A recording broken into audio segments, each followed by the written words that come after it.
उसने कहा जिस परमेश्वर के सामने मैं उपस्थित रहता हूं, क्या आप उसके सामने उपस्थित रहते हैं? क्या आप टीवी के सामने उपस्थित रहते दिन और रात? कुछ लोग टीवी के सामने ज्यादा उपस्थित रहते हैं परमेश्वर के सामने रहने से। तो आपकी लाइफ में टीवी स्पिरिट आ सकती है, होली स्पिरिट नहीं। आपको डेडिकेटेड होना पड़ेगा, आपको सेक्रीफाइसेस, बलिदान करना पड़ेगा उन सब चीजों का जो आपका शरीर मांगता है, उन चीजों को देखने के लिए जो डिवाइन है, जो ईश्वरीय है, जो हेवन डिजाइन करता है आपकी लाइफ में। आप तैयार हैं क्या? अगर आपने सेक्रीफाइस नहीं किया उन चीजों का, तो फिर आम क्रिश्चियंस की तरह, आम लोगों की तरह हम भी चर्च में आएंगे, खुदाबंद के काम देखेंगे, 2-4 काम करेंगे, चले जाएंगे और उसके बाद कुछ नहीं। लेकिन जो काम वो मेरी जिंदगी में कर रहा है, लोगों की जिंदगी में कर रहा है, वो सेम काम आपकी लाइफ में वो करना चाहता है। हालेलुया। अब मैं बिजनेसमैन नहीं हूं, मेरी कॉल अलग है। मैं करना भी चाहूं तो नहीं कर पाता हूं, क्योंकि मेरी कॉलिंग क्या है, अलग है। मेरी कॉलिंग है फुल नाइट मैं बैठ के आया हूं आपके सामने। आपकी कॉलिंग ये नहीं। जो आपकी कॉलिंग है वो परमेश्वर उसमें आपको कामयाब करेगा। अगर आपकी बिजनेस कॉलिंग है वो आपको कामयाब करेगा। अगर अगर आपकी कॉलिंग एक जॉब की है, वो उसमें आपको इतना बढ़ाएगा कि आपको किसी चीज की प्रॉब्लम नहीं होगी। वो आपकी कॉलिंग में होली स्पिरिट आपको एक्सीलेंस देगा। बाइबल कहती दानियेल अपने आप में इतना एक्सीलेंट था कि लोग जानते थे कि इसमें एक उत्तम आत्मा रहती। यूसुफ इतना एक्सीलेंट था कि लोग जानते थे कि इसमें परमेश्वर का आत्मा रहता है। वो पवित्र आत्मा की भरपूरी उसने कैसे पाई? परमेश्वर के सामने उपस्थित रह के, पाप को मना करके। दानियेल ने कैसे पाई? छोटी छोटी बातों में भी उसने परमेश्वर का दिल कभी नहीं तोड़ा। आज आप आराम से झूठ बोल लेते। कहां आ गए? मैं जी आ गया जी नकोदर चौक, और अभी फुटबॉल चौक। ये भी आपको छोटा झूठ लगता है, मेरे लिए ये बड़ा झूठ है। अगर आप थोड़ी चीजों में फेथफुल नहीं, आप बड़ी चीजों में फेथफुल कभी नहीं हो सकते।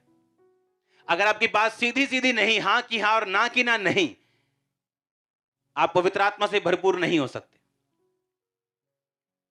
आपको क्लीन लाइफ रखनी है, सीधी लाइफ रखनी, ताकि होली स्पिरिट आपको अपने आप से भर सके और अपनी महिमा के लिए आपको यूज कर सके।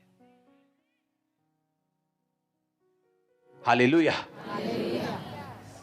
कहता कौवे तुझे खिलाएंगे, और बाइबल कहती है कौवे उसे खिलाते थे।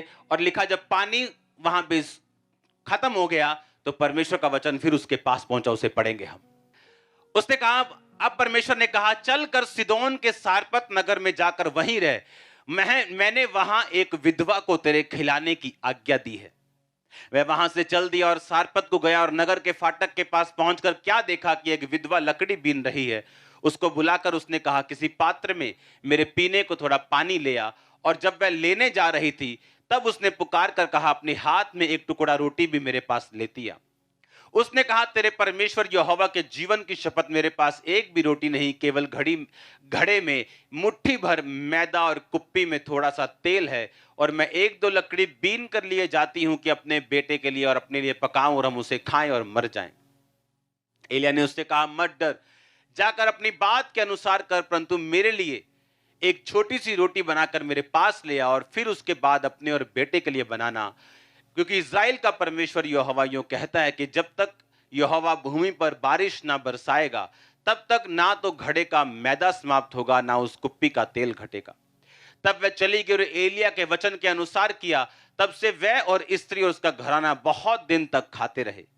और यहोवा के उस वचन के अनुसार जो एलिय्याह ने कहा था, ना उस घड़े का मैदा खत्म हुआ, ना उस कुप्पी का तेल खत्म हुआ, ना घटा। अब क्या हुआ? परमेश्वर ने कहा, अब जाके जब पानी खत्म हो गया, अब जाके सारपत में एक विधवा के पास जा, मैंने उसे तुझे खिलाने की क्या दी है? कहता मैंने उसे तुझे खिलाने की क्या दी है? आज्ञा दी है। पर जब एलिय्याह उसके पास जाके बोलता है कि मेरे लिए एक रोटी लेके आ, तो वो पहले उस चीज को स्वीकार नहीं करती। जबकि परमेश्वर ने क्या कहा था? मैंने इसको तेरे खिलाने की क्या दी है? आज्ञा दी है। परमेश्वर उसके अंदर की स्पिरिट सब कॉन्शियस में उस औरत की डाल चुका था कि जब एलिय्याह आएगा ये तैयार होगी उस चीज को बोने के लिए जो एलिया से बोलेगा। और जैसे एलिया ने उसे देखा और कहा, जा पहले वो काम कर जो परमेश्वर ने तुझे करने के लिए बोला। जैसे तू उसे बोएगी अपनी घटी में भी, ना तो तेरा तेल खत्म होगा, ना तो तेरा मैदा खत्म होगा, क्योंकि उसको उसको आज्ञा, परमेश्वर कहता मैंने उस विधवा को आज्ञा पहले से ही दे दी। बाइबल कहती परमेश्वर ने भी इसका जिक्र किया कि उस समय बहुत सी विधवाएं थी, लेकिन वो एलिया सारपत की विधवा के अलावा और किसी के पास भी नहीं भेजा गया। क्यों? क्योंकि जब आपकी लाइफ में नेगेटिव माहौल बनता है, जब बुरा एटमॉस्फेयर आता है, जब परीक्षाएं आती, जब शैतान अटैक करते हैं, तो क्या तब भी आप परमेश्वर की आवाज सुनने के लिए तैयार हैं? क्या तब भी आपका प्रेम कम तो नहीं हुआ? आपके रोजे तो नहीं कम हुए? आपकी प्रेयर कम तो नहीं हुई? पवित्रताई में कोई कमी तो नहीं आई? आपके चर्च जाने में कोई कमी तो नहीं आई? ये परमेश्वर सब बातों को चेक करता है। उस समय जब अकाल पड़ चुका था, मोस्टली लोग जो थे परमेश्वर यहोवा को छोड़ चुके थे और बाइबल कहती बाल की उपासना में लग गए थे। और ये जो विधवा थी, ये परमेश्वर के साथ फेथफुल थी और परमेश्वर ने उसके दिल को तैयार करके रखा था कि अब एलिया जैसे तुझे बोने को बोलेगा, तू बोएगी और मैं तुझे बचाऊंगा और मैं तुम्हें मरने नहीं दूंगा। हालेलुया। आपकी लाइफ में ये मायने रखता है कि आप अपने माहौल में जब नेगेटिव हो, जब अकाल का टाइम हो, क्या आप परमेश्वर के साथ खड़े रहते हैं या नहीं? अगर आप खड़े रहे, अड़े रहे, तो एक दिन पवित्र आत्मा की भरपूरी से आपके सब दुख खत्म होने वाले हैं। वो मौत जो दूसरों के लिए डिजाइन की गई थी, दूसरों के लिए थी, लेकिन बाइबल कहती उस औरत को और उसके बच्चे को वो छू नहीं सकी। उसके बाद में उसके बेटे की मौत होने के बाद भी वो जी उठा। मैंने एक बात को नोटिस किया, अगर आपकी लाइफ में पवित्र आत्मा की भरपूरी है, या आप अगर नए हैं, या आप एक ऐसी जीवित चर्च का हिस्सा है जहां पवित्र आत्मा की भरपूरी है, आपकी लाइफ कभी सेम नहीं रहती। मैंने ये नोटिस किया, कभी भी सेम नहीं रहती। वो चेंज होगी होगी, वो सीधी नहीं रहेगी, या तो नीचे जाएगी या ऊपर जाएगी। क्यों? बाइबल कहती जब भी एलिया राजा के पास गया और राजा से मिला, कुछ ना कुछ ऐसा हुआ जो या तो ऊपर का था या नीचे का था। और बाइबल कहती जब भी कोई भी पवित्र आत्मा से भरा हुआ जन राजा से मिलता था, या तो उसकी जीत होती थी या वो हारता था, न्यूट्रल कुछ नहीं होता था। जब भी बाइबल कहती एलिया जब अहाब के पास गया और उसे बताया कि अब बारिश होगी, और कुछ दिन बाद एक मिक्या नाम का नबी उसी राजा के पास गया और बोला कि अगर तू इस लड़ाई में लड़ने गया, और वहां पे 50 नबी बैठे थे जो उसके लिए अच्छी अच्छी भविष्यवाणियां कर रहे थे, खुश कर रहे थे लोगों को फुल। बोल रहे थे राजा चक दे फटे, आ देख तुम फटे चक, भज्जा राजा, बल्ले बल्ले हो जो तेरी। और राजा ने कहा नहीं, कोई सच्चा नबी लेके आओ, मुझे शक है इन लोगों पे। और जैसे ही वो आया उसने कहा वही बोल जो तुझे परमेश्वर कहता है। कहता मुझे ये सब लोग तेरे इजरायली बिना चरवाहे के जान पड़ते हैं, यानी जब तू जाएगा युद्ध में तो मरेगा और वापिस नहीं आएगा। कहता मैं पहले ही क्या ही ना सदो इनू। और लिखा वो जब लड़ाई में गया वो मारा गया। जब भी पवित्र आत्मा से भरा हुआ जन राजे को मिलता था, या तो उसकी जीत होती थी या बिल्कुल डाउन। अगर तो वो राजा परमेश्वर के साथ जुड़ा होता था तो नबी उसको बोलता था जा परमेश्वर तेरे साथ है, तू जीतेगा।